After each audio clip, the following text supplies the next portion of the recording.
నమస్తే. ప్రస్తుతం మనతో పాటు సీనియర్ జర్నలిస్ట్ భరద్వాజ్ గారు ఉన్నారు. ఆయనతో మాట్లాడదాం. నమస్తే సార్. నమస్తే. సార్ నాగబాబు రీసెంట్‌గా ఒక ట్వీట్ పెట్టారు. అది అందరికి తెలిసిందే. అంటే అల్లు అర్జున్‌ని ఉద్దేశిస్తూ అన్నారు అని చెప్పి చాలామంది అన్నారు. ఇవాళ కూడా ఒకటి పెట్టారు. I have deleted my tweet అని చెప్పేసి.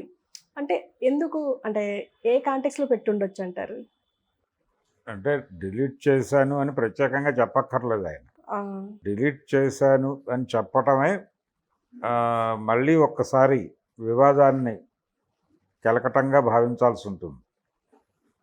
ఎందుకంటే పెద్ద మనిషి తరహాగా ఆయన వ్యవహరించలేదు అనేది వాస్తవం.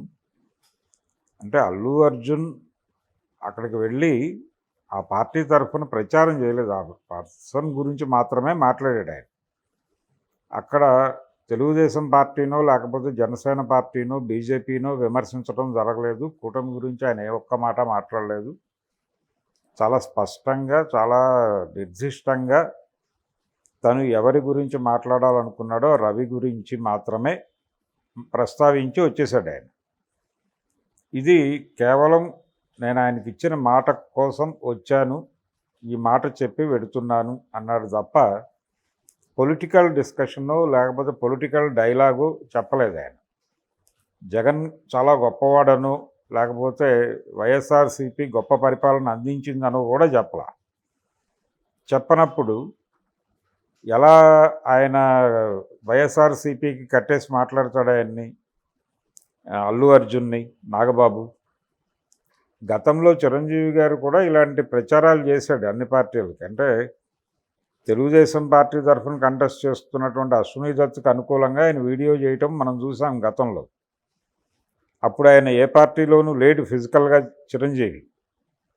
అంత మాత్రం చేత ఆయన ఆ రోజున తెలుగుదేశం మనిషి అని ఎవరైనా ముద్ర వేశారా? వేయలేదు కదా. ఇంకా చిరంజీవి వీడియో రిలీజ్ చేశాడు, ఇతను ప్రత్యక్షంగా వెళ్ళి ఒక మాట చెప్పొచ్చాడు, అంతే తేడా. అందుకని నాగబాబు వాళ్ళని అంటే అల్లు అర్జున్ని టార్గెట్ చేస్తూ ఎప్పుడైతే ఆ ట్వీట్ చేశాడో చేయగానే కూటమికి సంబంధించినటువంటి సోషల్ మీడియా నెట్వర్క్ అంతా కూడా అలర్ట్ అయిపోయి జనసేన వాళ్ళు పోలింగ్ అయిపోయిన తర్వాత ఓటర్ల కృతజ్ఞతలు చెబుతూ ఒక ప్రెస్ మీట్ పెట్టారు అక్కడ పిఠాపురంలో. ఆ ప్రెస్ మీట్ వీడియోకి దాదాపు అన్ని యూట్యూబ్ ఛానల్స్ పెట్టిన థంబ్నెయిల్ ఏంటంటే అల్లు అర్జున్కి స్ట్రైట్గా వార్నింగ్ ఇచ్చిన నాగబాబు అని పెట్టారు. నిజానికి ఆ ప్రెస్ మీట్లో అల్లు అర్జున్ ప్రస్తావన లేదు, ఆయనకు సంబంధించిన కామెంట్స్ ఎవరూ చేయలే. కానీ ఆ థంబ్నెయిల్తో ప్రచారం అయితే జరిగింది. ఇలా ప్రచారం జరుగుతోంది, దీన్ని ఎలాగో అడ్డుకోవాలి అనుకుని ఫ్యాన్స్, అల్లు అర్జున్ ఫ్యాన్స్ అనుకుని వాళ్ళు కొన్ని ఫేక్ ఐడీలతో, తర్వాత ఫేక్ అని తేలింది అది, వాళ్ళు నాగబాబు మీద దాడి చేశారు. వాళ్ళు అసలు అల్లు రామలింగయ్య లేకుండా నాగబాబు ఎక్కడున్నాడు? అల్లు రామలింగయ్య గారి ఆశీర్వాదం వల్లనే కదా మీరందరూ మెగా ఫ్యామిలీ అని విర్రవీగుతున్నారు అన్న టైపులో వాళ్ళు దాడి చేశారు ఈయన మీద. నిజానికి అల్లు రామలింగయ్య ఆశీర్వాదంతో ఈయన పెద్ద హీరో అయ్యాడు, వీళ్ళందరూ కూడా సినిమా ఇండస్ట్రీకి వచ్చారు అనేది చాలా కాలంగా ప్రచారం అయితే ఉంది, కానీ అది కాదు, అది వాస్తవం కాదు. చిరంజీవిలో టాలెంట్ ఉండటం వలన ఆయన ఎదగలిగాడు. తద్వారా అరవింద్ కూడా కొంత లబ్ధి పొందాడు. ఆయన హీరోగా ఎదుగుతున్నటువంటి క్రమంలోనే తను స్టార్ ప్రొడ్యూసర్గా మారాడు. అలాగే అరవింద్ తాలూకా జ్ఞానాన్ని చిరంజీవి వాడుకొని తను ఎదిగాడు. వాళ్ళిద్దరూ ఒకళ్ళనొకళ్ళు ఎన్హాన్స్ చేసుకుంటూ ఎదిగారు. వాళ్ళిద్దరిని కృష్ణార్జునులు అంటారు ఇండస్ట్రీలో. కృష్ణార్జునులుగానే వ్యవహరించారు వాళ్ళు. అయితే అల్లు అర్జున్, రామ్ చరణ్ పరిస్థితికి వచ్చేసరికి వాళ్ళిద్దరూ ఒకే ఏరియాలో ఉన్నారు. నటన అనేటువంటి రంగంలో ఉండటం వలన వాళ్ళిద్దరి మధ్య అనివార్యమైనటువంటి ఒక పోటీ ఉంది. ఆ పోటీ ఎలా తయారైందంటే అల్లు అర్జున్ తను మెగా హీరోగా ఐడెంటిఫై కావటం కన్నా కూడా అల్లు అనేటువంటి బ్రాండ్ని, దానికి ఒక ఇమేజ్ క్రియేట్ చేయడం కోసం వాళ్ళు ప్రయత్నాలు మొదలుపెట్టారు.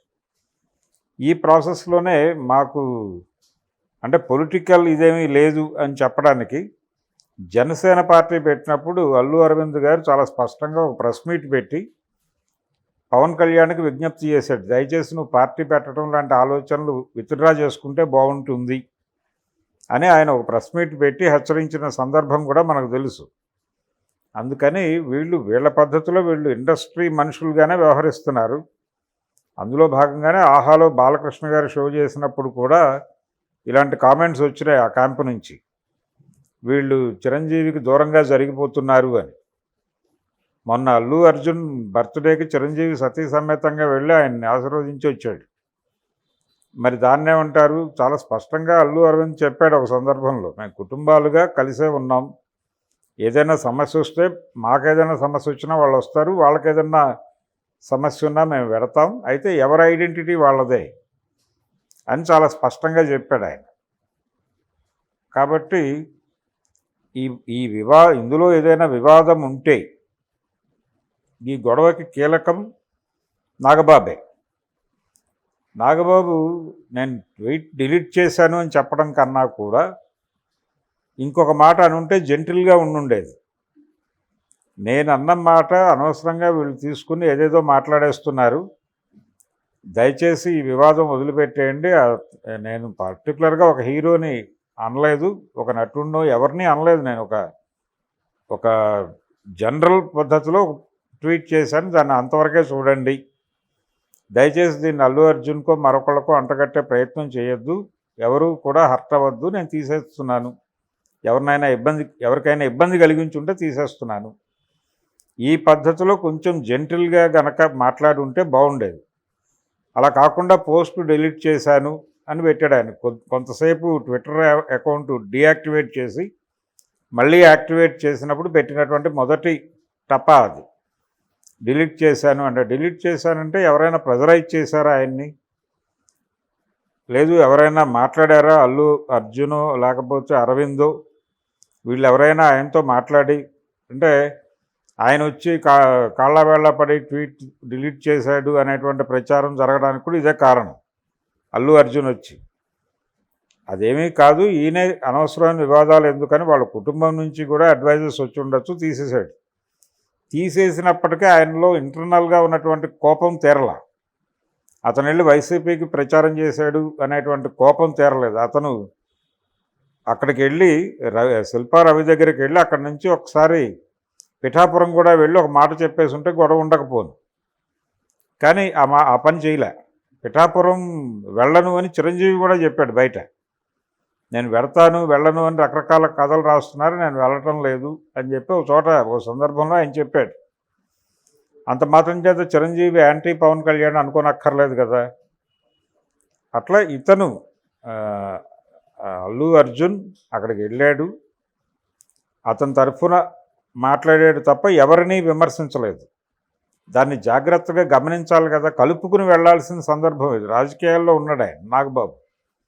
నలుగురిని కలుపుకుని వెళ్లాల్సిన మనిషి ఒక్కొక్కడి మీద దాడి చేసి దూరం జరిపేసుకుంటే అలాగా? రేపు పొద్దున వీళ్ళకి ఏదైనా సమస్య వస్తే మాట్లాడేవాడు ఒకడు ఉండాలి కదా. ఆ మాట్లాడే వాళ్ళ మీద కూడా దాడులు చేసేసే పద్ధతిలోకి వెళ్ళిపోయారు ఆయన. అందుకనే ఆ పద్ధతి మార్చుకోవాల్సి ఉంటుంది ఆయన. అలాగే ట్వీట్ డిలీట్ చేశాను అని ఒక సింగిల్ వాక్యం పెట్టడం అనేది కూడా వాళ్ళని గాయపరిచే ప్రోగ్రామే, అదేమీ వివాదానికి ఫుల్ స్టాప్ పెట్టే కార్యక్రమం కాదు. అందుకని నాగబాబు గారు మరొక్కసారి ఆలోచించుకొని ఆయన కొంచెం పెద్ద మనిషి తరహాలో అల్లు అర్జున్ను కూడా కలుపుకుని వెళ్ళే పద్ధతిలో ఏదైనా ఒక వాక్యము వ్యాఖ్యానము చేస్తే బెటర్గా ఉంటుంది.